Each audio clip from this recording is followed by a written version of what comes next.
Ministry and mission. What is ministry, what is mission? மினிஸ்ட்ரினா என்ன, மிஷன்னா என்ன? ஒரு ரட்சிக்கப்பட்ட விசுவாசி, ஆண்டவர் இயேசுவை ஏற்றுக்கொண்ட விசுவாசி சபைக்குள்ள வந்து சபையில செய்வது, விசுவாசிகளுக்கு செய்வது மினிஸ்ட்ரி. விசுவாசிகள் அல்லாதவர்களுக்கு வெளியில செய்வது மிஷன். ரெண்டுமே நம்ம செய்யணும். இது ஊழியர்களுக்கு மட்டுமல்ல. ஆண்டவருக்கு ஸ்தோத்திரம். வருத்தப்பட்டு பாரம் சுமக்கிறவர்களே, நீங்கள் எல்லாரும் என்னிடத்தில் வாருங்கள் என்று அழைத்த இயேசு, அவரிடம் வரும்படி அழைத்தவர், அவருக்காக போகும்படியும் நம்மை அழைத்திருக்கிறார். நம்மை அழைத்தது அவரிடம் வருவதற்கு மட்டுமல்ல, டு கோ ஃபார் ஹிம், அவருக்காக போவதற்கும். என் பின்னே வாருங்கள், உங்களை மனுஷரை பிடிக்கிறவர்களாக்குவேன். எனக்காக போங்கள், வாருங்கள், போங்கள், வாருங்கள், செல்லுங்கள். இது எல்லா விசுவாசிகளுக்கும் இருக்கிற ஒரு பெரிய கடமை. நோக்கத்தினால் வழி நடத்தப்படும் ஒரு வாழ்க்கை. இதுதான் என்னுடைய நோக்கம். இந்த நோக்கம் தான் என்னை தள்ளுது. இந்த நோக்கம் தான் என்னை உந்தி தள்ளுது. Purpose driven life. ஸோ ஏதோ ஒன்று என்னை தள்ளுது. பவுல் சொல்றாரு பாருங்க, கிறிஸ்துவின் அன்பு என்னை நெருக்கி ஏவுது. The love of Christ constraineth me சொல்றார். அவருக்காக ஏதாவது ஒன்று செய்யாம இருக்க முடியல, செய்யாம இருக்க முடியல. இன்றைக்கு நீங்கள் அவருக்காக ஏதாவது செய்தீர்களா? ஆண்டவர் நம்மை படைத்தார் என்று வாசித்தோம். சகலமும் அவரை கொண்டும் அவருக்கென்றும் சிருஷ்டிக்கப்பட்டது. சகலமும் அவரை கொண்டும் அவருக்கென்றும். அவரால் தான், அவருக்காகத்தான். அவர் தான் படைச்சாரு, அவருக்காக படைச்சார். எதுக்காக படைச்சார்? 5 நோக்கங்கள். இன்னைக்கு 5வது நோக்கத்தை சொல்ல போறேன். முன்னால் இருக்கிற 4ஐயும் உங்களுக்கு நான் சொல்றேன். எழுதியிருப்பீங்க, புக்கில் இருக்கிறது தான். ஆனாலும் சில புக்கு படிக்க நேரம் இருக்காது. ஸோ நான் 5 நோக்கங்கள், தேவன் நம்மை படைத்ததின் 5 நோக்கங்கள், 5 purposes of God. தேவன் என்னை படைத்ததின் 5 நோக்கங்கள். 1, தேவனின் மகிழ்ச்சிக்காக. தேவனின் மகிழ்ச்சிக்காக நாம் திட்டமிடப்பட்டோம். தேவனுடைய மகிழ்ச்சிக்காக, for the joy of the Lord. அவருடைய மகிழ்ச்சிக்காக நாம் திட்டமிடப்பட்டோம். 81வது பக்கம், அதையும் எழுதி வச்சுங்க. பக்கம் 81 புக்கில். புக்கு இருந்துச்சுன்னா உங்க வீட்டில் 81. ஒரு பைபிள் வாங்கி கொடுக்குறோம். அது மாதிரி இது ஒரு கிஃப்ட், நல்ல கிஃப்ட். அதில் செலக்டிவாக எதை படின்னு சொல்லி கொடுக்கலாம். இதை எடுத்து படி. ஒரு ஆளுக்கு நீங்கள் பைபிள் கொடுத்தீங்கன்னா அவங்க எதை படிக்கணும்னு தெரியாது. முதல்ல 1-2 அதிகாரங்கள் படைப்பு போல தெரியும், படைப்பு. அப்புறம் அவங்களுக்கு புதிய ஏற்பாட்டை வாசிக்க சொல்லலாம், யோவான் சுவிசேஷம் வாசிக்க சொல்லலாம். நிறைய அற்புதங்கள், இயேசு செய்த அற்புதங்கள். புதுசாக ஒரு ஆளுக்கு கொடுக்கும்போது யோவான் சுவிசேஷம் கொடுக்குறாங்க. ஏன்னா அது எடுத்த உடனே இயேசு கிறிஸ்து யாருன்னு சொல்லி அவர் செய்த அற்புதங்கள் எல்லாம் நமக்கு சொல்லுது. ஸோ நிறைய இடங்களில் யோவான் சுவிசேஷம் கொடுப்பாங்க, ஜான்ஸ் காஸ்பல். நிறைய புது ஆட்கள். ஸோ ஒரு ஆள்கிட்ட பைபிளே கொடுத்தாலும் நீங்கள் இதை படிங்கன்னு சொல்லி கொடுக்கணும். புது ஆட்களுக்கு எதை படிக்கணும்னு தெரியாது, பழைய ஏற்பாடு புரியாது. அதனால் அதையும் சொல்லி கொடுக்கணும். அதே நேரத்தில் இப்படி ஒரு புக்கு நீங்கள் வாங்கி கொடுக்கலாம், ஒர்த். இது நீங்கள் இதுக்கு செலவழிக்கிறது தகும். உங்கள் ஃப்ரெண்டு யாராவது நல்ல ஒரு ரீடரா, இங்கிலீஷ் காப்பி இருக்குது. ஆனால் தலைப்பே பாருங்கள், அங்கே பர்பஸ் ட்ரிவன் லைஃப் அப்படி தான் இருக்கும். நோக்கத்தினால் வழி நடத்தப்படும் வாழ்க்கை அப்படி தான் இருக்கும். So do you have a purpose in your life? Are you running with a purpose? Are you running with a purpose? Am I running with a purpose? ஒரு நோக்கத்தினால ஓடுறேன்னா, ஒரு நோக்கம் என்ன தள்ளுதா? Is it pushing me? அந்த என்ன நோக்கம்? எதனால் நான் தள்ளப்படுகிறேன்? கிறிஸ்துவின் அன்பு என்னை நெருக்கி ஏவுது. அப்ப எது தேவனுடைய நோக்கம்? 5 காரியங்களுக்கு we are created for 5 major purposes. Number 1, for his joy. அவருடைய மகிழ்ச்சிக்காக. Page number 81. அவருடைய குடும்பத்துக்காக, for his family. For his family.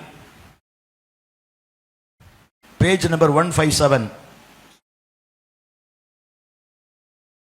157 பக்கம். 3வது, கிறிஸ்துவை போல மாறுவதற்காக, to be like Jesus.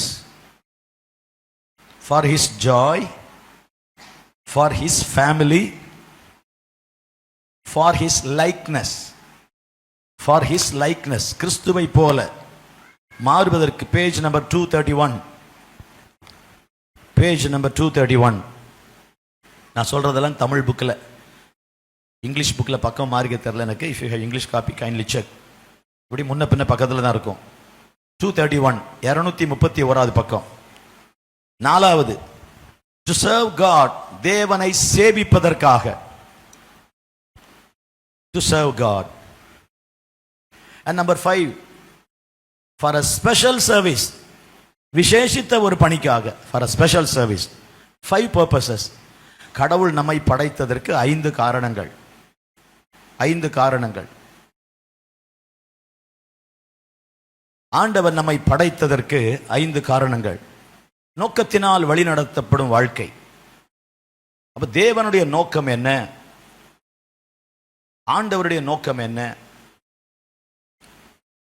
ஒரு ஆமென் கேட்கலாமா? நோக்கத்தினால் வழி நடத்தப்படும் வாழ்க்கை. தேவன் நம்மை படைத்ததின் நோக்கம் சகலமும் அவரை கொண்டும் அவருக்கென்றும் சிருஷ்டிக்கப்பட்டது. எதற்காக சிருஷ்டித்தார்? 5 நோக்கங்களுக்காக. Number 1, for his Joy. Number 2, for his family.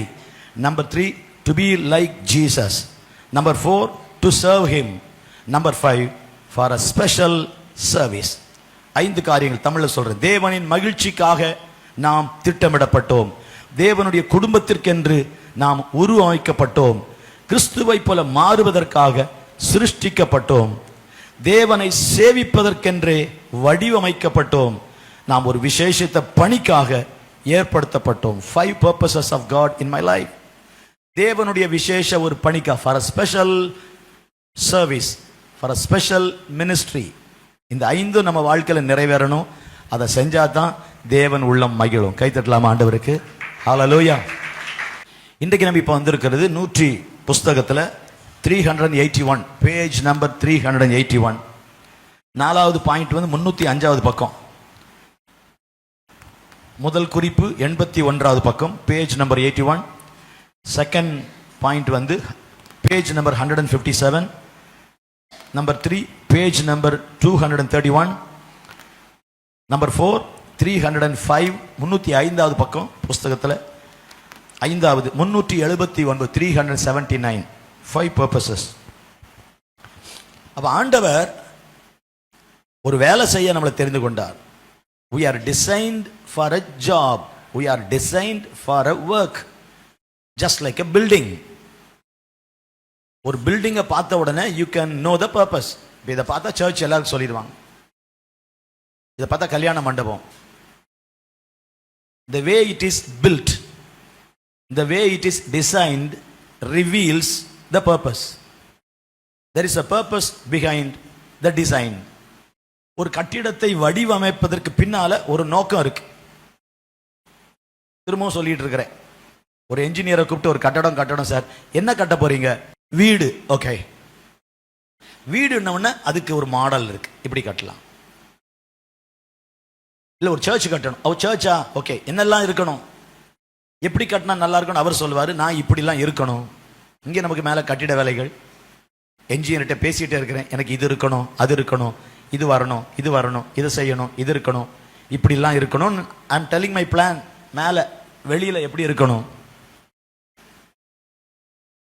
So அதுக்கு ஏற்ற மாதிரி டிசைன். கட்டடத்தை பார்த்தோன்னா ஒரு சர்ச்சு இருக்கு போல இருக்க, அப்படி பைபாஸில் போகும்போது ஒரு சர்ச்சு மாதிரி தெரியுது. தூரம் வந்து பார்த்தாலே கட்டிடத்தின் வடிவம் அது என்ன, எதற்காக கட்டப்பட்டது என்பதை தெளிவுபடுத்துவது போல தேவன் நம்மை வடிவமைத்தது.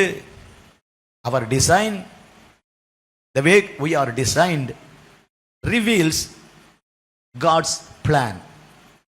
அவருடைய தீர்மானம், his decision, அல்லது அவருடைய பர்பஸை வெளிப்படுத்துது. ஸோ நம்மை குறித்தும் ஒரு கட்டிடத்தை குறித்து ஒரு பர்பஸ் இருக்கிற மாதிரி நம்மை குறித்து ஆண்டவருக்கு ஒரு பர்பஸ் இருக்கு. அந்த பர்பஸ் தான் நம்மளை நடத்தணும். இப்போ நம்ம ரட்சிக்கப்பட்டது, சர்ச்சுக்குள்ள வந்தது ஒரு பெரிய நோக்கத்தோட. ஏதோ வந்தோ என் தலைவலி போச்சு, அடுத்து ஒன்று வேலை கிடைக்கணும், அவர் கல்யாணம் ஆகணும், அவர் குழந்தை பிறக்கணும், வீடு நல்லா இருக்கணும், வீட்டை கட்டணும், எவ்வளவு நான் ஆண்டவரிடம் வாங்கிக் கொள்ளலாம் என்பதுதான் நம்முடைய எல்லாருடைய நோக்கம். ரிசீவிங். சர்ச்சுக்கு வரேன், ஆண்டவரை ஏற்றுக்கொள்றேன். How much I can acquire, how much I can receive, how much I can get, whatever I can get, அதுதான் எல்லாரும் நோக்கமும். சபைக்கு வரேன், எனக்கு இது கிடைக்கணும், சபைக்கு வரேன், அது கிடைக்கணும், பைபிள் படிச்சா எனக்கு அற்புதம் நடக்கணும், எனக்கு என்ன கிடைக்கும், இந்த மைண்ட்ல இருந்து ஷிஃப்ட் ஆகி what I can give back, என்ன திருப்பி தருவேன், திருப்பி தர ஒன்றுமில்லையே. அதுல நம்ம என்ன பாடுறோம், என்னை தருகிறேன். அந்த பாட்டில் அப்படி வரல, ஆனா நம்ம பாடுறோம் அதை, என்னை தருகிறேன், ஆவி ஆத்மா சரீரத்தை உமக்கு தருகிறேன். இந்த ஆவி ஆத்மா சரீரத்தை அவருக்கு தரேன்னு என்ன, உங்க வேலை செய்வேன். ஐ commit my body to serve you. உங்க சேவை செய்ய இந்த பாடியை, இந்த சரீரத்தை ஒப்பு கொடுக்கிறேன், உங்க வேலை செய்ய. எப்படி இயேசுவுக்கு ஒரு பணி பூமியில் இருந்ததோ, John 17:4, you can never forget. எடுத்து பாருங்க, யோவான் 17:4, யோவான் 17:4, பூமியிலே, யோவான் 17:4, பூமியிலே நான் செய்யும்படி, பூமியிலே நான் உம்மை மகிமைப்படுத்தினேன், நான் செய்யும்படி நீர் எனக்கு நியமித்த, பூமியில நான் செய்யும்படி நீர் எனக்கு நியமித்த கிரியையை செய்து முடித்தேன். I have finished my task. என் வேலையை செஞ்சு முடிச்சிட்டேன். எனக்கு ஒன்றும் வேலை வச்சிருந்தீங்க, செஞ்சு முடிச்சிட்டேன். எந்த வயசுல ஒரு வேலை இருக்குன்னு ஆண்டவர் சொன்னாரு? 12 வயசுல. புரியுதா? இயேசு 12 வயசுல தேவாலயத்தில் இருந்தார். Jesus was in the temple when he was 12. 12 வயசுல ஒரு திருவிழாவுக்கு வராங்க. பல ஊர்ல இருந்து வருவாங்க. ஒரே கோயில், எருசலேம்ல மட்டும்தான் கோயில். ஒரு ஆண் மகன் வருஷத்துக்கு 3 தடவையாவது வரணும் கோயிலுக்கு. இப்ப நம்ம வர மாதிரி வாரந்தோறும் சர்ச்சு ஆராதனை எல்லாம் புதிய ஏற்பாட்டுல தான். வாரத்தின் முதல் நாள் கர்த்தரை ஆராதித்தார்கள். ஆண்டவர் அன்றைக்கு பழைய ஏற்பாட்டுல ஓய்வு நாள், ஓய்வு நாள் சாபத் என்பது நீ ஒண்ணுமே செய்யக்கூடாது, வீட்டில் இருக்கணும், நீ வெளியே போக முடியாது, யூ கேனாட் டிராவல், சமைக்க கூடாது, ஒண்ணுமே செய்யக்கூடாது. அது கர்த்தருக்குன்னு அந்த நாளை பயபக்தியா காத்துக்கணும். நோ டிராவல், சாப்பிடலாம், வீட்டில் இருக்கலாம், அந்த அளவுக்கு டிசிப்ளினா இருப்பாங்க. Sabbath you cannot work. ஒருத்தன் விறகு பொறுக்க போனானா அவனை கல்லால் அடிச்சு கொன்னாங்க. they were observing Sabbath, but not our way. நம்ம இப்ப பாடி கைத்தட்டி ஆராதிக்கிற மாதிரி இல்லை. புதிய ஏற்பாட்டில் ஆராதனை வந்தபோது, சபை பிறந்த பொழுது வாரத்தில் முதல் நாள் இந்த சர்ச் வாஸ் பார்ன், வர்ஷிப் வந்துச்சு. பழைய ஏற்பாட்டில் பண்டிகைகள், பஸ்கா பண்டிகை, 7 பண்டிகைகள், அதுல 3 பண்டிகை கண்டிப்பா வரணும். ஆனா இயேசு வருஷந்தோறும் ஆலயத்துக்கு வந்தாருன்னு போட்டிருக்கு. அப்படி 12 வயசுல வராரு. சின்ன பிள்ளைங்களாம் எங்க இருப்பாங்க? பொதுவா அங்க எங்க விளையாடிட்டு இருப்பாங்க. பெரிய திருவிழா, லட்சக்கணக்கான மக்கள் கூடுற நேரம்.